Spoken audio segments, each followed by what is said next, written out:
Hello everybody and welcome to the Gloomwood demo. This came out a few months ago. I played the demo quite a few times, just never made a video on it. Figured I would do that today because it's a New Blood game and I make videos on pretty much every New Blood game. Because I own every New Blood game that's out so far and, I just figured it'd be fun to do. And judging that I've had to redo this video quite a few times, I might have been just a tiny bit wrong. This is an immersive sim game. I've had to redo it because of microphone issues, nothing else. It's an immersive sim game published by New Blood Interactive and developed by Dylan Rogers and David Szymanski. I'm pretty in sync with the credits. As I said, I've played it a few times. I know precisely what I'm about to do. Like, as far as all the collectibles and such go, which is what I'm after today, we're going to just play it real fast. As fast as I can. Not a speedrun by any means, but it shouldn't take more than 20 minutes. So definitely not a speedrun, but the video should be about 20 minutes long, because I'm not going to edit it. As it's a demo, everything's pretty much condensed only into the important parts anyways. This part of the game might not be in it. Of course, it's a stealth game. Bottom right corner is my visibility.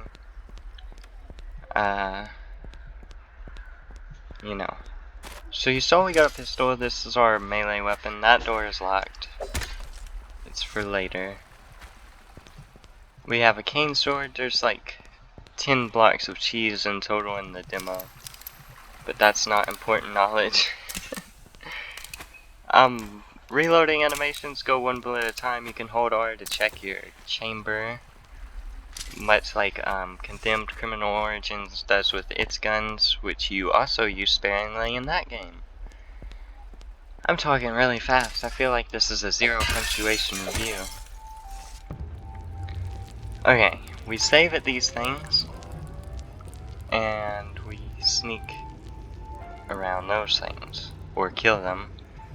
Mostly kill them, if I'm completely and totally honest with you. Generally, you just walk up and kill them. So we're going to head downstairs. You'll see another fellow there. So of course, it's an immersive sim, based off of like Thief and System Shock and all those games. So you see some of the inspiration, but it definitely has enough originality to run on its own. Of course, we got plenty of bullets. It took me forever to find this specific switch, which opens this specific wall. So hopefully that helps you, because that was very hard for me. You get a monocle as you zoom, as there's no like iron sights or anything on any of the weapons. Which, I mean, why would you need iron sights on the weapons? It's a stealth game. This here is an area called the jailhouse. We're not ready to go there yet, just because that is not the order in which I do things in this demo. We'll just close that door, head over here to the Sootworks little tunnel, and grab that coin. By now, you'll have, I believe that's our 5 coins. How? Anywho, that should be about right. You want to run down here, you'll note that guy coming out of the thing. You're going to want to hide here. Well, actually, you can do this however you want. It's immersive sim. That's like the whole point. Is to do it exactly the way you want. A mixture of stealth, no stealth at all. You have to do no stealth at all on lower difficulties, but it's a possibility that you can do. So, you take out that guy and you're pretty much free besides this building here. which is a guard post.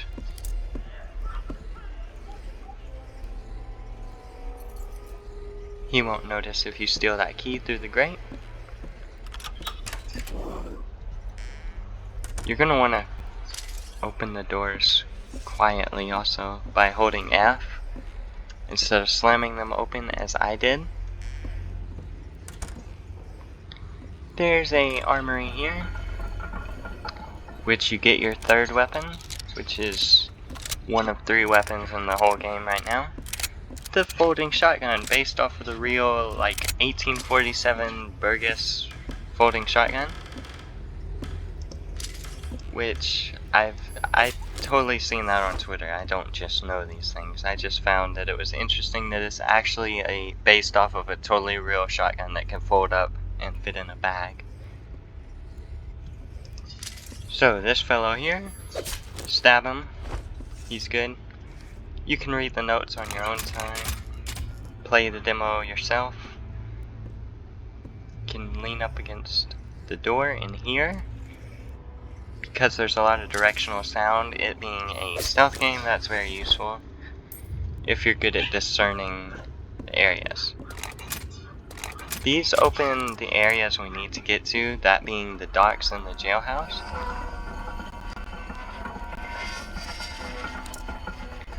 We're gonna go to the jailhouse first, because there's less enemies in this area, and it's just what I prefer doing first, if I'm honest.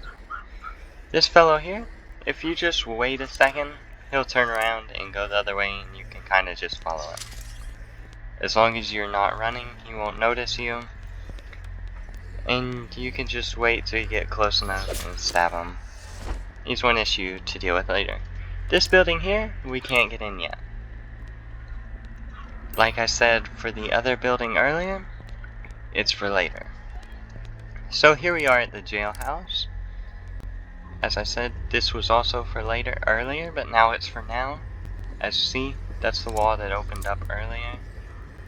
This is a little vent where we can stab a guy from and close.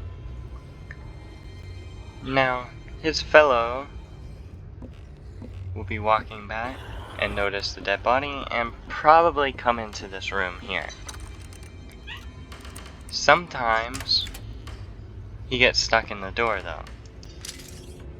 And see, he's too far away to stab, but he's gonna investigate around before he even considers going back to his path. But then he's suspicious the whole way through his path. But he doesn't see us, so we can kill him, grab the key, grab the bullet. That's a note about these broken rifles. It doesn't matter if you're not into the story. You can lean around this corner and press these switches. If you hear dogs whining in the background, they're getting their nails cut and freaking out about it. There's a rune.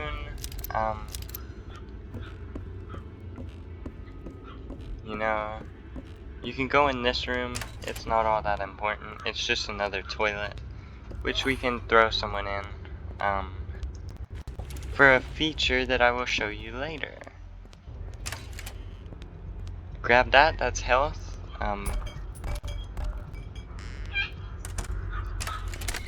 Wherever that coin flung off to, we can head out this door,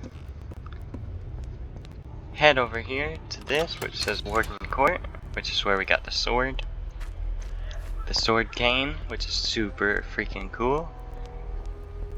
Of course, because sword canes are always cool in any media, video games or otherwise. We're gonna want to save because, yeah, there's limited save locations. There's only 2 in the demo. Open this door again and just leave it open. Then we'll run over here. This is the docks area. As you can see, there's more enemies in this area than the other one. That is, of course, why you want to conserve your ammo and such for when you only really truly need it. if you get overwhelmed by all the enemies over here, you're gonna need your guns to take care of them, because I'm not sure that running from them is gonna cut it. This guy, of course, is in the prime real estate for killing. Everyone else is kind of out of the way for the moment, so you can take a leap of faith down here to this vent and swim. Now, most of the things in this, because it's aiming to be as immersive as possible, is a lot of the heads-up display elements are diegetic, meaning they don't need a heads-up display element. That's the same goes for being underwater. The amount of bubbles, as they slowly deplete, that's your air level depleting. And I think that's really cool. They're going to make it even further by that moon in the bottom right. It's going to be replaced by a ring that's physically on the player character's hand. And it glows depending on whether you're in a bright area or not. It reflects light, basically. In this area, the shipping and receiving thing, you're going to notice the Gloomwood infamous ugly table. It's not that ugly, to me. I've seen uglier tables. You're going to want to run over here and hitch a ride on this to go back down for a second.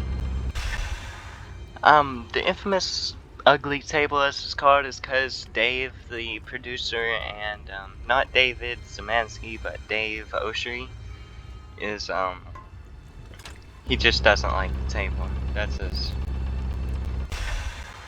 That's about it, honestly. We're gonna go through this vent, because this vent is where we need to be. By now, you'll have 11 gold coins. By the way. By the by.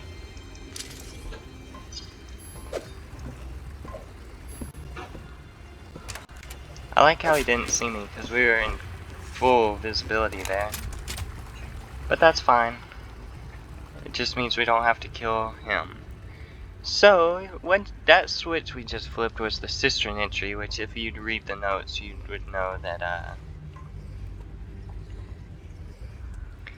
that the, second rune fell down into the cistern, or was thrown down there, hidden.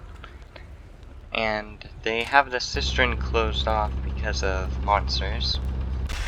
So we have to break in. Of course, as I said, the bubbles denote your remaining breath. People can't see you when you're underwater. If you pop up too soon, they will see you.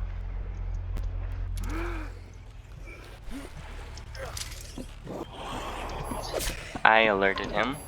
That was my bad. But I have these things, so I'll be fine. Of course, we don't want anybody witnessing that body, and we're gonna want to do that. So there will be your 12th coin here. Let's just make sure. 12th coin, yes. There will be your 13th coin there. And as I said, I was going to throw someone down the toilet. This is where they end up, in the sewer. You can, like, squeeze them through the vent for some reason. You have a lantern now. Kind of wander around with that. You'll hear that screaming. We're not going to want to get caught by him. That is the control room. We don't need to go there yet. There's no way in from this side. We just have to wait so where he won't see us, because there's a lamp here. So, you'll see that there's someone being shot at, or something, as there's a dead body. You can take a shotgun. None of these matter except for this one with the bottles, with your 14th gold coin. Now we can focus on getting over here. You'll hear some footsteps from in there. There's nothing you can do about it because there's just a grate right there. You have to wait for him to turn back. and then you can kind of run up behind him. Don't run because he'll hear you, but once he's done standing there, you can just walk up and stab him. You're gonna want to break off these boards, save, and come up to the control panel. This note, you'll see that monster, the Crowman. This note says that the main canal switch was broken off to protect against some monsters and is in the storage room. Now, I don't like the Crowman at all, so I take the direct approach, that being the shotgun, to dealing with them. Of course, the shotgun has its downsides. It's louder and more noticeable, and you can't hold your lantern with it. These aren't actual shells either.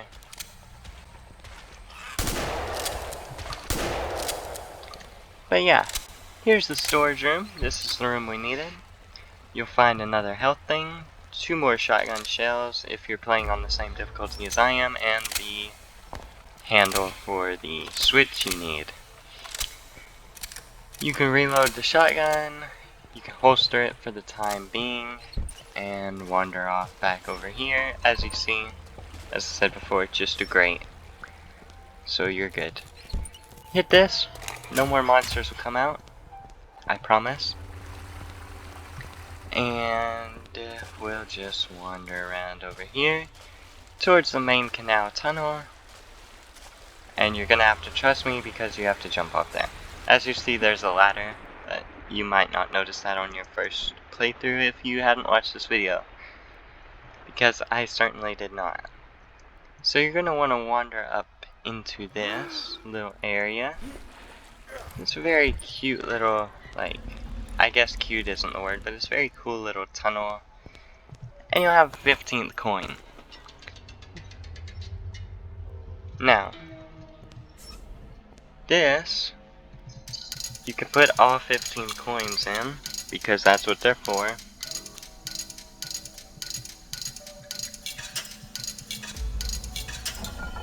And it'll open up to a secret room, which I'm not going to show you, clearly. Y'all can play the demo yourself and see what happens. It's a really cool secret room, and it's kind of worth it if you're looking forward to the game coming out as a full experience. So, you gotta climb up this ladder, up onto this bridge, into the pump room. Past a bunch of gross spiderwebs, past a pipe, to this spot where most people claim to have left off, because you have to jump down. It's not a very far drop. And there's crowmen down here, so, you know, watch your step. There's a third crowman somewhere.